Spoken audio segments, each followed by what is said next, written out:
여야의 대장동 개발 특혜 의혹 공방이 곽상도 의원 아들의 거액 퇴직금 논란으로 새 국면으로 치닫고 있습니다. 네, 국회 취재기자 연결해 봅니다.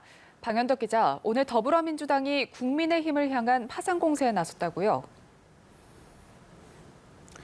네, 그렇습니다. 민주당은 이번 사건이 국민의힘이 연루된 대형 법조 게이트라며 역공을 폈습니다. 특히 곽상도 의원 아들의 퇴직금이 집중 공세 대상이었는데요. 송영길 대표는 당 회의에서 아버지 백으로 입사해 퇴직금으로 50억 원을 받은 걸 어떻게 노력의 결과라 해명할 수 있냐고 강하게 비판했습니다. 곽 의원이 박근혜 정부 민정수석이었던 만큼 모종의 뇌물로 의심된다는 주장 나왔는데요. 윤호중 원내대표는 이번 의혹을 오징어 게임에 빗대며 게임의 설계자가 곽 의원이나 다른 야당 실세 아니냐고 추궁했습니다. 특검 요구에 대해선 현재 진행 중인 수사를 방해하려는 정치 공세라며 선을 그었습니다. 나아가 이재명 후보 캠프는 곽상도 의원을 오늘 검찰에 고발했고 이낙연 후보도 회견을 열고 정부 합동특별수사본부 설치를 주장했습니다. 반면에 국민의힘은 대장동뿐 아니라 위례 신도시 개발 때도 비슷한 일이 있었다는 새로운 의혹을 제기하며 이재명 후보를 공격했습니다. 당시에도 이재명 당시 성남시장의 측근들이 사업 공고 하루 만에 사업자로 선정돼서 60배 넘는 배당금을 챙긴 정황이 있다는 겁니다.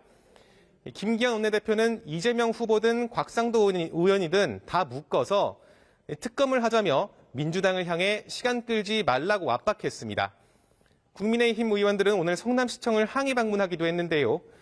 국민의당 안철수 대표도 긴급 담화문을 발표하고 최순실 국정농단이 소꿉 장난으로 여겨질 만한 비리라며 특검 수용을 촉구했습니다. 네, 그리고 오늘 국회에서는 언론중재법 개정안을 둘러싸고 여야가 단판을 시도하고 있는데요. 현재는 상황이 어떻습니까? 네, 여야 원내대표의 회동은 방금 전 끝났습니다. 잠시 후에는 박병석 국회의장과 여야 원내대표가 만나 오늘 오후 본회의에 법안을 올릴지 결정합니다.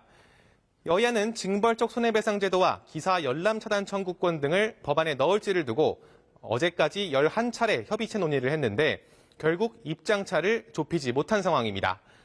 민주당은 앞서 합의한 대로 오늘 본회의 상정을 주장하고 있고 국민의힘은 민주당이 강행 처리할 경우 필리버스터를 하겠다고 예고한 상황입니다. 이 소식은 계속해서 전해드리겠습니다. 네, 오늘 여야 대선 주자들의 행보도 간략히 소개해 주시죠. 네, 이제 4명으로 줄어드는 민주당 후보들 오늘 현장 행보에 각자 나섰습니다. 선두 이재명 후보는 제주도를 찾았습니다. 4.3 평화공원에서 참배를 하고 유족회와 만났습니다. 지역 공약도 내놓을 예정입니다.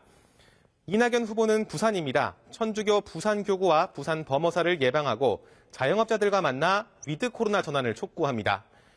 추미애 후보도 제주를 찾고 박용진 후보는 소상공인, 자영업자에게 최대 1억 원의 무이자 대출을 공약했습니다. 야권 주요 주자들도 발걸음이 바쁜데요. 오늘 윤석열 후보는 비공개 일정을 소화했고 홍준표 후보는 여성 공약 발표를 예정했다가 방금 전 취소했습니다. 유승민 후보는 다시 대구를 찾았고 최재형 후보는 인천 금양호 위령탑을 참배합니다. 원희룡 후보는 돌봄 공약을 발표했습니다. 지금까지 국회에서 전해드렸습니다.